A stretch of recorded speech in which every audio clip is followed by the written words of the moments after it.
Hello, xin chào các bạn đã quay trở lại với review 5 phút. Ở cuối tập trước, sau khi bị người đàn ông trung niên dẫn vào khách sạn tình yêu, Lâm Thất Dạ đã được ông ta kể lại mọi chuyện về các vị thần ở Đại Hạ đã mất tích cùng những câu chuyện liên quan đến lớp sương mù từ năm 1922.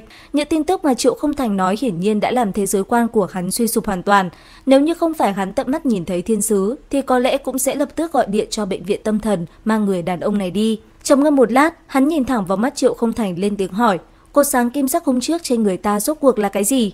Ở phía đối diện, thanh âm người đàn ông rất nhanh vang lên đáp: sức mạnh này được gọi là cấm khư, nó dựa vào sức mạnh tinh thần và độ trưởng thành của chủ nhân mà phát triển. Trong trường hợp của cậu thì ta đoán rằng luồng kim sắc chính là sự biến động sức mạnh của Michael, có lẽ cậu cũng thức tỉnh vào lúc đó, còn động thái thị giác và xí thiên sứ thần uy sau khi mở mắt chính là sự trưởng thành của năng lực. Thanh âm Triệu Không Thành vẫn tiếp tục thao thao bất tuyệt: thông qua tinh thần lực, chúng ta đem cấm khư chia làm 6 đại cảnh giới.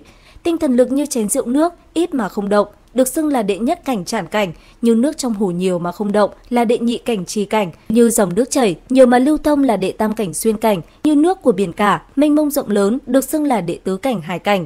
Sức mạnh tinh thần tiến gần đến vô tận là đệ ngũ cảnh vô lượng. Cuối cùng, tinh thần lực dùng mãi không cạn, đánh vỡ được các chiều không gian, được gọi là đệ lục cảnh Kelen.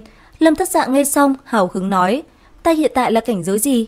Triệu Không Thành tự hồ cực kỳ thích đả kích Lâm Thất Dạ, lập tức cười nói: cậu bây giờ đang là trản cảnh, cũng coi như lợi hại hơn người bình thường một chút mà thôi. Nghe đến đây, hắn đoán rằng có lẽ mình ở trản cảnh mở được cánh cửa đầu tiên, có khi nào phải đạt đến cảnh giới lên mới mở được hết toàn bộ 6 cánh cửa trong bệnh viện tâm thần không? Trầm ngâm trong giây lát, hắn nghi vấn hỏi Triệu Không Thành đang ở trình độ gì thì biết được người đàn ông này không có cấm khư, ông chỉ dựa vào sức mạnh thuần túy do trước khi gia nhập vào người gác đêm, ông đã từng là lính đặc chủng. Triệu Không Thành tiếp tục bổ sung: muốn đạt được cấm khư có 3 cách, thứ nhất là cấm khư thiên bẩm, thứ hai là mượn sức mạnh của vật phẩm đặc biệt và thứ ba là thần linh ban tặng. Hiện tại, trong số những người đại diện cho thần linh, hầu hết đều có mưu đồ tiêu diệt xã hội loài người để đưa thế giới trở lại sự cai quản của ác thần. Chúng lập thành một tổ chức gọi là Cổ Thần Giáo hội. Nói tới đây, ông nhìn hắn nghi vấn hỏi: lệnh Michael đưa xuống cho cậu là gì? Cậu rốt cuộc thuộc phe phái nào? Lâm Thất Dạ thản nhiên đáp: tôi không biết, ngài ấy không nói gì với tôi cũng không có hứng thú với chuyện của các người, cùng lắm là tôi trả lại 2 mắt cho ngài ấy. Triệu Không Thành nghe vậy cũng cạn lời, thấy cậu nhóc chuẩn bị rời đi, ông đã đề nghị cậu tham gia tổ chức của mình. Sau khi phát hiện Leviathan, cấp cao của Đại Hạ đã nhanh chóng lập nên một đội quân chống lại sự xâm chiếm của các sinh vật thần thoại. Tổ chức này được gọi là Tổ đội ứng phó sinh vật đặc biệt 139, những thành viên của tổ chức còn được gọi là người gác đêm. Nghe thì có vẻ ngầu lòi đấy, nhưng nam chính lại từ chối vì hắn còn một người dì và đứa em họ rất yêu thương mình. Bởi vậy, hắn phải nỗ lực học tập để sau này có thể lo được cho hai người. Sáng hôm sau khi tỉnh lại thì Lâm Thất Dạ không cần phải dùng đến khăn che mắt nữa. Biết được chuyện này, dì và em họ rất vui, không chỉ có họ, các bạn học cũng phấn khích chúc mừng cho cậu. Đến khi tan học trở về nhà thì hắn kinh ngạc phát hiện Triệu Không Thành vậy mà đang ở nhà mình, lại còn cùng dì nói chuyện hết sức vui vẻ.